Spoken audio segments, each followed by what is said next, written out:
Marie, la mère de Jésus, est une figure centrale chrétienne et joue un rôle essentiel dans la vie de Jésus, tant dans les évangiles que dans la théologie chrétienne. Voici un aperçu de sa vie et de son importance dans la vie. Marie est une jeune femme juive de Nazareth, dans la région de Galilée. Les évangiles ne donnent pas beaucoup de détails sur sa famille, mais il est généralement admis qu'elle faisait partie d'une communauté modeste. Le contexte historique de son époque était marqué par l'occupation romaine, et les Juifs aspiraient à la libération et à la venue du Messie.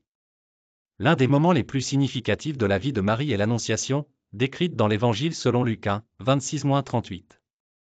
Au 6e mois, l'ange Gabriel fut envoyé par Dieu dans une ville de Galilée, appelée Nazareth, auprès d'une vierge fiancée à un homme de la maison de David, nommé Joseph. Le nom de la vierge était Marie.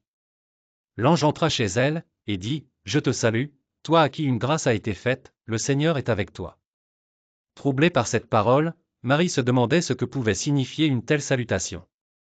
L'ange lui dit, « Ne crains point, Marie, car tu as trouvé grâce devant Dieu.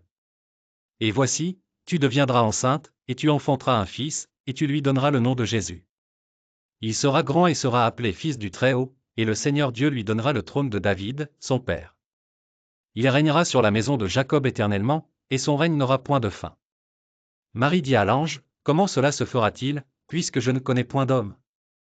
L'ange lui répondit, « Le Saint-Esprit viendra sur toi, et la puissance du Très-Haut te couvrira de son ombre. C'est pourquoi le Saint-Enfant qui naîtra de toi sera appelé Fils de Dieu.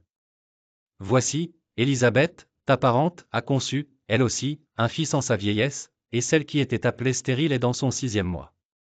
Car rien n'est impossible à Dieu. » Marie dit, « Je suis la servante du Seigneur, qu'il me soit fait selon ta parole. » Et l'ange la quitta. L'ange Gabriel lui apparaît et lui annonce qu'elle concevra un enfant par l'Esprit Saint, qui sera appelé le Fils de Dieu.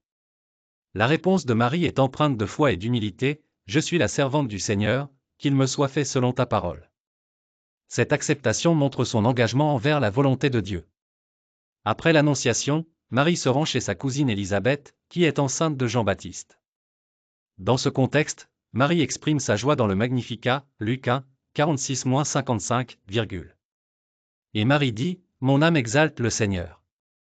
Et mon esprit se réjouit en Dieu, mon Sauveur. Parce qu'il a jeté les yeux sur la bassesse de sa servante. Car voici, désormais toutes les générations me diront bienheureuse, parce que le Tout-Puissant a fait pour moi de grandes choses. Son nom est saint. Et sa miséricorde s'étend d'âge en âge sur ceux qui le craignent. Il a déployé la force de son bras, il a dispersé ceux qui avaient dans le cœur des pensées orgueilleuses. Il a renversé les puissants de leur trône, et il a élevé les humbles. Il a rassasié de biens les affamés, et il a renvoyé les riches avides. Il a secouru Israël, son serviteur, et il s'est souvenu de sa miséricorde. Comme il l'avait dit à nos pères, envers Abraham et sa postérité pour toujours. Un cantique de louange à Dieu pour ses bénédictions et sa miséricorde. Cette visitation souligne l'importance de la solidarité entre femmes et la reconnaissance des œuvres de Dieu dans leur vie. Marie donne naissance à Jésus à Bethléem, dans des conditions modestes, comme le relèvent les récits de la Nativité Luc 2, 1, 7. En ce temps-là parut un édit de César Auguste, ordonnant un recensement de toute la terre. Ce premier recensement eut lieu pendant que Quirinius était gouverneur de Syrie. Tous allaient se faire inscrire, chacun dans sa ville. Joseph aussi monta de la Galilée, de la ville de Nazareth, pour se rendre en Judée, dans la ville de David, appelée Bethléem, parce qu'il était de la maison et de la famille de David. Afin de se faire inscrire avec Marie, sa fiancée, qui était enceinte. Pendant qu'ils étaient là, le temps où Marie devait accoucher arriva. Et elle enfanta son fils premier-né. Elle l'emmaillota, et le coucha dans une crèche, parce qu'il n'y avait pas de place pour eux dans l'hôtellerie. La simplicité de l'environnement de la naissance de Jésus, dans une étable, souligne l'humilité et la proximité de Dieu avec l'humanité. Les bergers et les sages viennent honorer l'enfant, symbolisant que Jésus est destiné à être le sauveur de tous. 40 jours après la naissance de Jésus, Marie et Joseph le présentent au temple de Jérusalem, conformément à la loi juive, Luc 2, 22-38. En ce temps-là parut un édit de César Auguste, ordonnant un recensement de toute la terre. Ce premier recensement eut lieu pendant que Quirinius était gouverneur de Syrie. Tous allaient se faire inscrire, chacun dans sa ville. Joseph aussi monta de la Galilée, de la ville de Nazareth, pour se rendre en Judée, dans la ville de David, appelée Bethléem, parce qu'il était de la maison et de la famille de David. afin de se faire inscrire avec Marie, sa fiancée, qui était enceinte. Pendant qu'ils étaient là, le temps où Marie devait accoucher arriva. Et elle enfanta son fils premier-né. Elle l'emmaillota, et le coucha dans une crèche, parce qu'il n'y avait pas de place pour eux dans l'hôtellerie. Là, il rencontre Siméon et Anne, qui prophétisent sur l'avenir de l'enfant.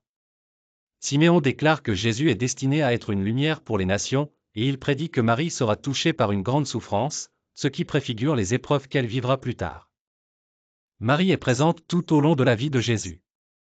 Elle est mentionnée lors de la première miracle de Jésus aux noces de Cana, Jean 2, 1, 11, 3 jours après, il y eut des noces à Cana en Galilée.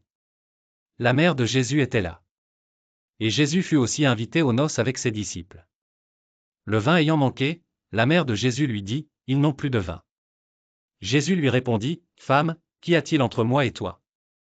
Mon heure n'est pas encore venue. » Sa mère dit aux serviteurs, « Faites ce qu'il vous dira. » Or, il y avait là 6 vases de pierre, destinés aux purifications des Juifs, et contenant chacun 2 ou 3 mesures.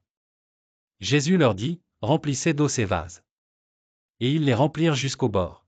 « Puisez maintenant, leur dit-il, et portez-en à l'ordonnateur du repas. » Et ils emportèrent.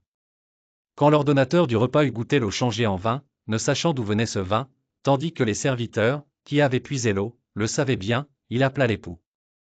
Et lui dit, « Tout homme sert d'abord le bon vin, puis le moins bon après qu'on s'est enivré, toi, tu as gardé le bon vin jusqu'à présent. » Tel fut, à Cana en Galilée, le premier des miracles que fit Jésus.